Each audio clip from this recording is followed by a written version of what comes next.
Assalamualaikum warahmatullahi wabarakatuh. Waalaikumsalam Waalaikumsalam warahmatullahi wabarakatuh.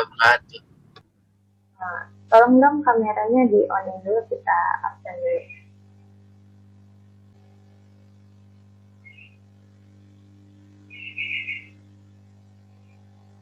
Gimana nih kabarnya teman-teman semua? Alhamdulillah baik, Bu. Alhamdulillah baik ya.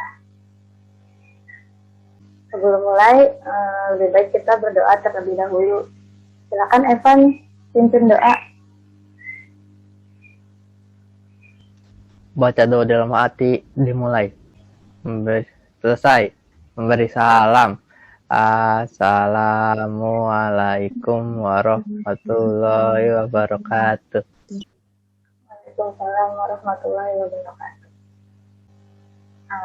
Kemarin kan kita udah belajar tentang ekosistem. Di antaranya ada komponen penyusun ekosistem, tipe-tipe ekosistem, dan interaksi di dalam ekosistem. Ada yang masih ingat interaksi di dalam ekosistem itu ada apa aja? Yang simbiosis mutualisme bukan, Bu? Iya betul. Terus apa lagi? Parasitisme, komensalisme, kompetisi, dan predatorisme, Bu.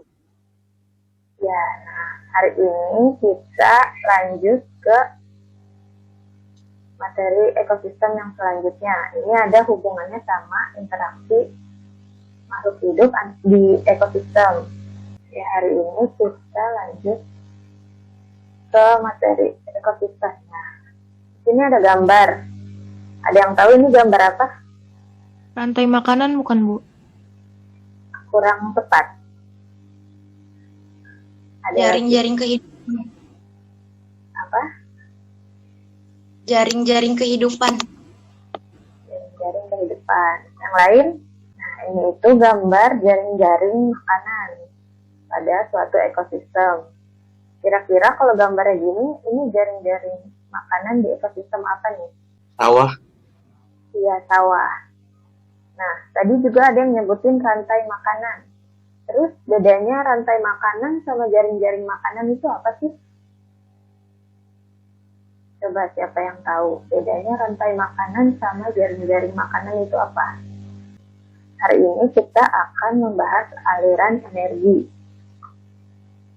Di antaranya ada rantai makanan, jaring-jaring makanan, dan piramida ekologi. Yang pertama, rantai makanan. Apa sih rantai makanan itu? Ada yang tahu rantai makanan itu apa? Rantai makanan adalah peristiwa memakan dan dimakan sederetan organisme dengan urutan tertentu. Ya, betul ya. Jadi rantai makanan itu merupakan proses makan dan dimakan yang terjadi pada makhluk hidup secara linier untuk mempertahankan kelangsungan hidupnya. Nah, contohnya di sini ada gambar rantai makanan. Rumput sebagai produsen nantinya akan dimakan oleh belalang. Belalang akan dimakan oleh katak, katak dimakan oleh ular, ular dimakan oleh elang, dan nanti ketika elang mati, ini akan diurai oleh jamur atau dekomposer. Selanjutnya ada jaring-jaring makanan.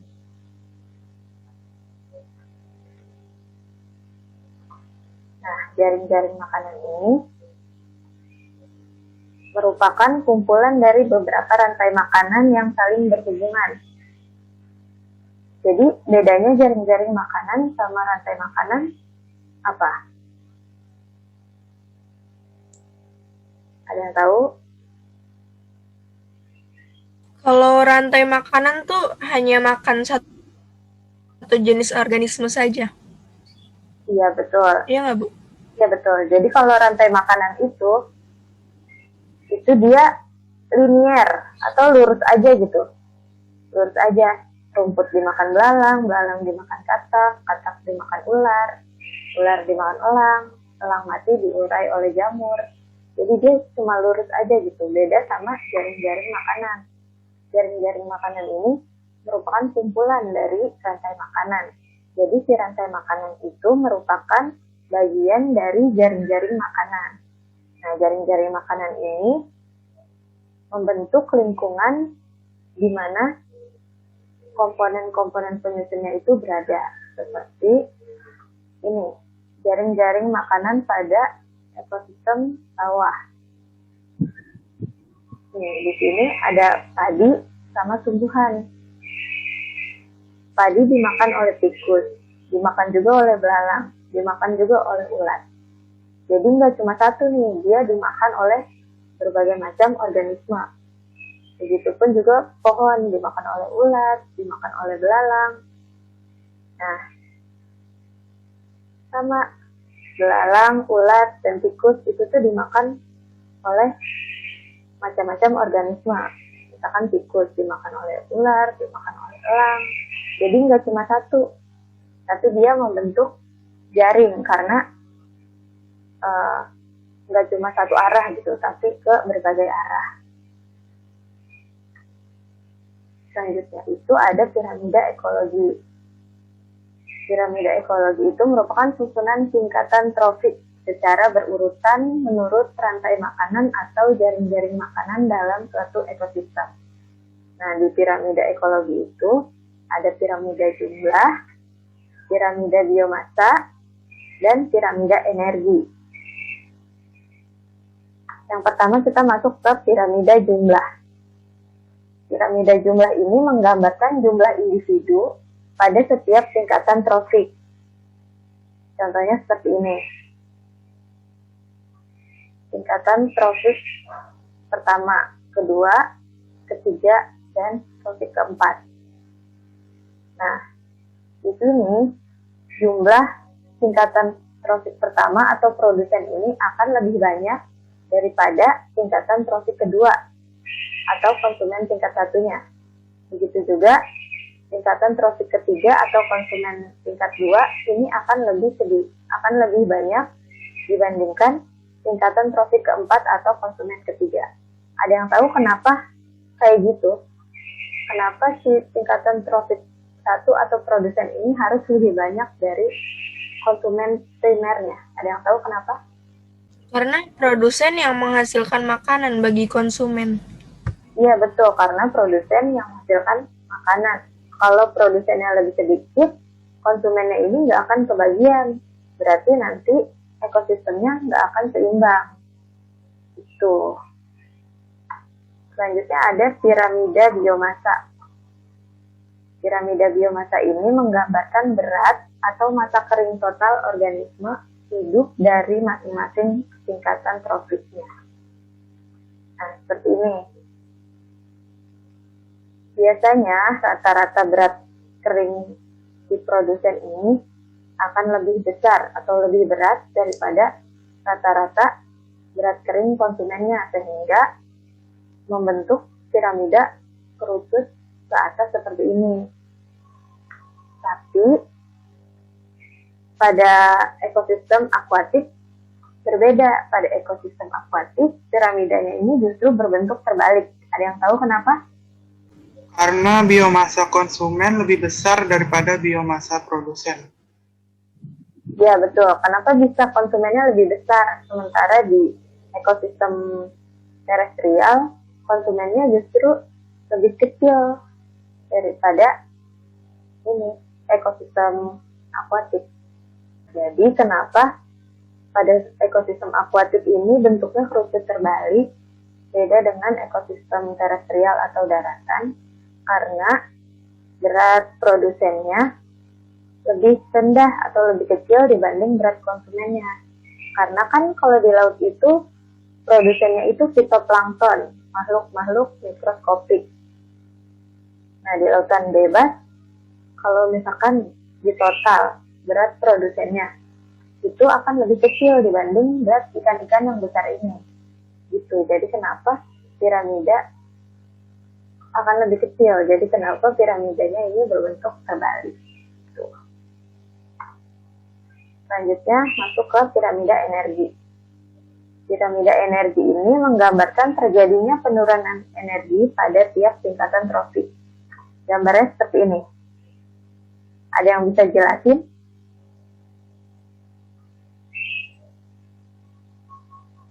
kenapa energi yang bisa didapatkan konsumen pada tingkatan trofik selanjutnya itu selalu lebih kecil. Kenapa tuh? Kenapa energi di produsen ini bisa 1.000.000 joule, sedangkan di konsumen primernya itu cuma 100.000 joule?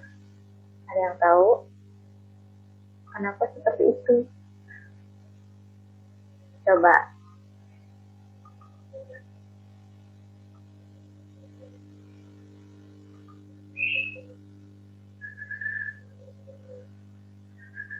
Coba Amira. Kurang tahu, Bu. Yang tahu yang lain? Bu. Ya.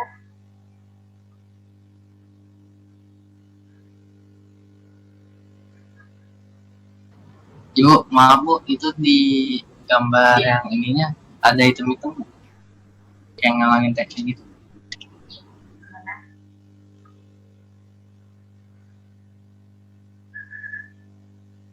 Di gambar apanya? Kotak hitam itu melayang.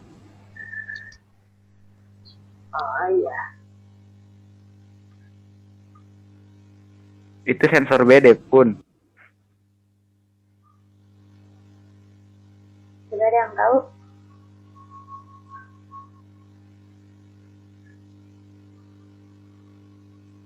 Coba tahu nggak kenapa? Kenapa lebih kecil energi yang didapat dari Karena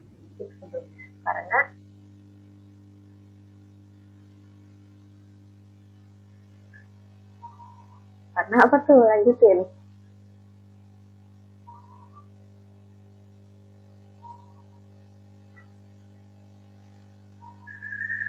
Kenapa terjadi penurunan energi pada tiap tahapan tingkatan trofik?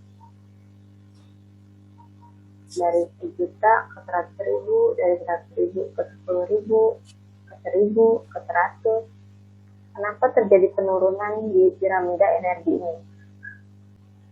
Coba Evan mungkin mau jawab, Evan.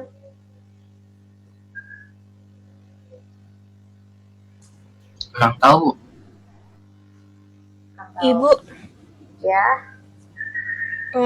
karena energi itu hilang karena respirasi dan aktivitas metabolisme, bukan? ya betul. Jadi energi yang didapat pada tingkatan trofik selanjutnya itu cuma bisa dapat 10%-nya. Karena apa? Karena bagian besar energi yang lain itu akan digunakan untuk metabolisme dan dikeluarkan sebagai panas. Jadi tingkatan trofik semakin ke atas ini hanya dapat 10%-nya. Kayak ini, produsen, dia punya 1 juta joule. Di belalang ini dia cuma dapat 100.000 atau 10%-nya dari 1 juta. Gitu. Jadi ke atasnya akan semakin kecil energi yang didapat. Selanjutnya kita masuk ke daur biogeokimia. Ada yang tahu daur biogeokimia itu apa? Proses terjadinya hujan berhubungan dengan siklus atau daun air. Nah, yang lain ada lagi?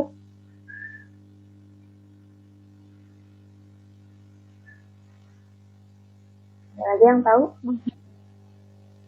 Merupakan perpindahan unsur-unsur kimia melalui makhluk hidup dan lingkungan abiotik. Ya, betul. Daur biogeokimia itu merupakan perpindahan unsur melalui makhluk hidup dan lingkungan abiotik yang berfungsi mengatur keseimbangan ekosistem. Daur biogeokimia ini prosesnya tidak terputus dan tidak terbatas. Daur biogeokimia ini ada daur air, daur karbon, daur nitrogen, daur sulfur, dan daur fosfor. Coba saya mau tanya, kita kan setiap hari pakai air. Air kita gunakan setiap hari untuk minum, makan, mencuci. Tapi kenapa air tuh nggak pernah habis? Ada yang tahu? Coba Heronisa tahu nggak kenapa air nggak pernah habis? Walaupun dipakai terus-menerus. Terjadinya hujan terus nanti kembali lagi gitu Bu. Ya, Kembali lagi ke atmosfer. ya. Itu namanya apa tuh kalau kayak gitu berarti? Siklus daur air. Ya, betul. Jadi air itu nggak akan pernah habis ya, karena dia akan kembali berputar membentuk siklus. Saya punya video buat kalian. Boleh ditonton.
Hasna mau coba? Coba deh Bu. Ya, boleh. Kan pertama airnya menguap kan ke atas. Ya, Tuh ke atas kena panas matahari kan. Ya evaporasi kan. Terus menggumpal menjadi awan. Terus lama-lama jadi hujan. Bisa jadi hujan, terus dia turun ke tanah, di situ mencari dataran yang paling rendah, terus ke laut. terus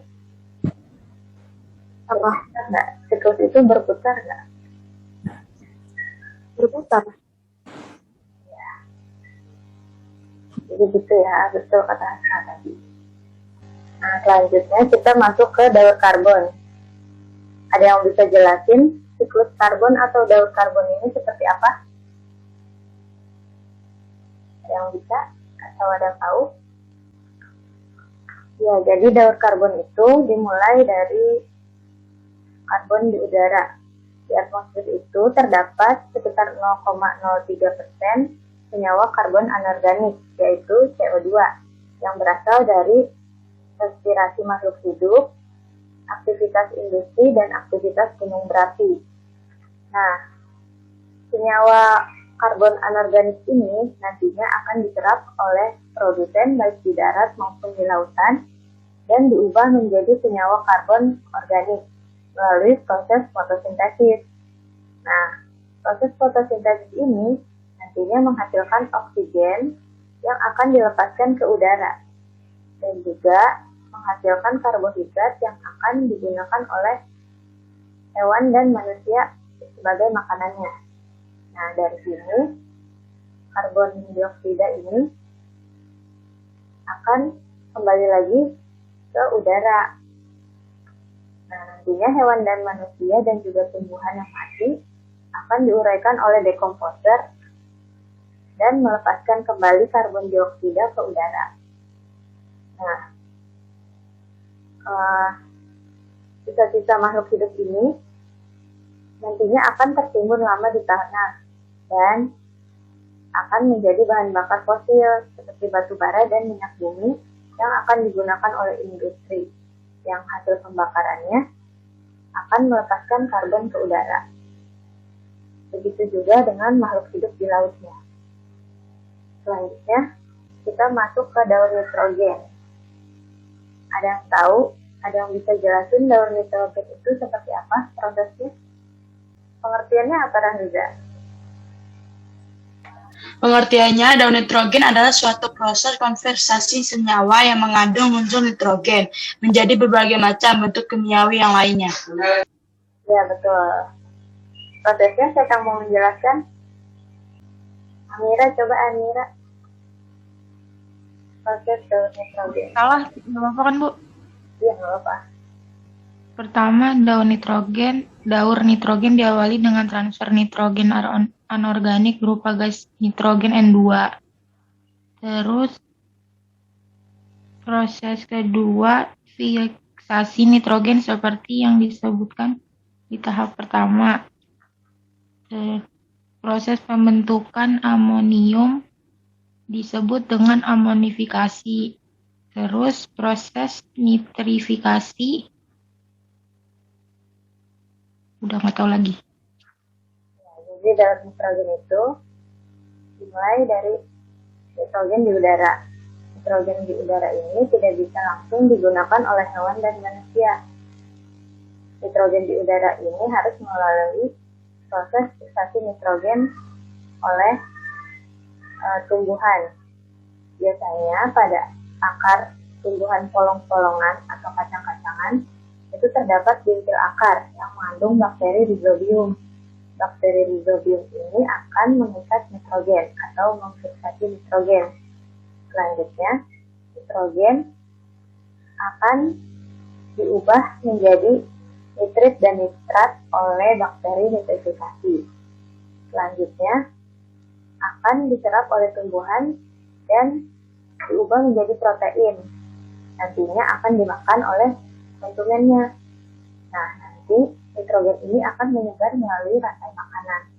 Setelah tumbuhan dan hewan mati, nitrogen tumbuhan dan hewan akan diurai oleh dekomposer dan melalui proses amonifikasi atau diubah menjadi amonium. Nah, amonium ini nanti akan diubah oleh bakteri nitrifikasi menjadi nitrit dan nitrat. Selanjutnya, nitrat akan diubah menjadi nitrogen oleh bakteri denitrifikasi yang selanjutnya akan dilepaskan kembali ke udara. Seperti itu. Selanjutnya kita masuk ke daur sulfur. Ada yang bisa menjelaskan daur sulfur itu seperti apa? Nabil, Bu. Ya, Nabil, coba. Dari uap industri, terus dan dari uap erupsi gunung berapi menghasilkan SO2, H2S, CH3, SCH3 dan yang disebut dengan reaksi dengan air. Lalu kemudian turun hujan yang dinamain hujan hasam. Terus turun karena ke daun dan rumput yang dimakan oleh hewan. Kemudian hewan dan tumbuhan tersebut akan mati dan diurai ke dalam tanah oleh bakteri. Ya, betul sekali Bu Nabil ya. Jadi dimulai dari sulfur itu sendiri. Sulfur itu sendiri ada di udara dari hasil aktivitas industri, erupsi gunung berapi, atau kendaraan bermotor dan lain-lain dalam bentuk SO2. Nanti SO2 ini akan mengalami oksidasi menjadi SO4. Nah, SO2, H2S, CH3, SCH3 ini akan bereaksi dengan air dan membentuk hujan asam. Nantinya hujan asam ini akan mempengaruhi tumbuhan dan hewan. Nah, hewan yang memakan tumbuhan yang terkontaminasi oleh hujan asam ini akan mentransfer sulfur ke tingkatan trofik selanjutnya. Nah, dari sini sulfur akan menyebar melalui rantai makanan. Selanjutnya, ketika semua organisme mati, akan diurai oleh dekomposer berupa bakteri. Nah, sisa-sisa makhluk hidup ini akan menghasilkan SO4 yang akan dilepaskan lagi ke atmosfer. Sementara dalam proses penguraian anaerob menghasilkan H2S yang akan digunakan oleh gunung. Nantinya gunung akan melakukan erupsi kembali dan melepaskan sulfur kembali ke atmosfer. Seperti itu. Selanjutnya kita masuk ke daur fosfor. Ada yang bisa menjelaskan daur fosfor seperti apa? Saya, Bu. Ya, boleh. Ya. Pertama dari pelapukan batu. Nah, pelapukan batu yang mengandung fosfor terkena air hujan terus akan melepaskan ion fosfat dan mineral lainnya.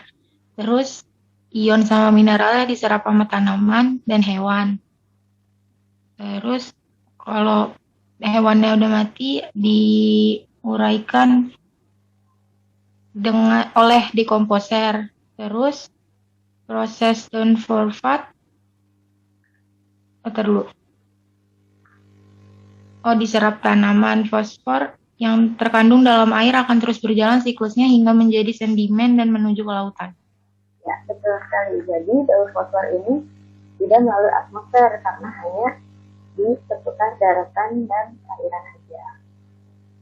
Nah, terus kenapa sih daur biogeokimia ini harus selalu seimbang? Ada yang tahu kenapa?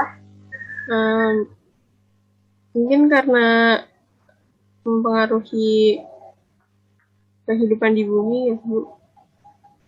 Ya, betul. Jadi daur biogeokimia itu harus selalu seimbang dan tidak ada yang boleh tidak seimbang karena mempengaruhi keseimbangan ekosistem. Karena setiap unsur pada daur biogeokimia itu diperlukan oleh makhluk hidup. Contohnya, misalkan daur karbonnya tidak seimbang atau berlebihan, itu nanti akan menyebabkan pencemaran udara dan mengakibatkan ketidakseimbangan ekosistem. Itu jadi dalam ekosistem ini semua komponennya, interaksinya, dan rantai makanan maupun jaring-jaring makanan serta daur biogeokimia itu harus seimbang karena agar ekosistem itu tetap terjaga dan tetap seimbang. Begitu.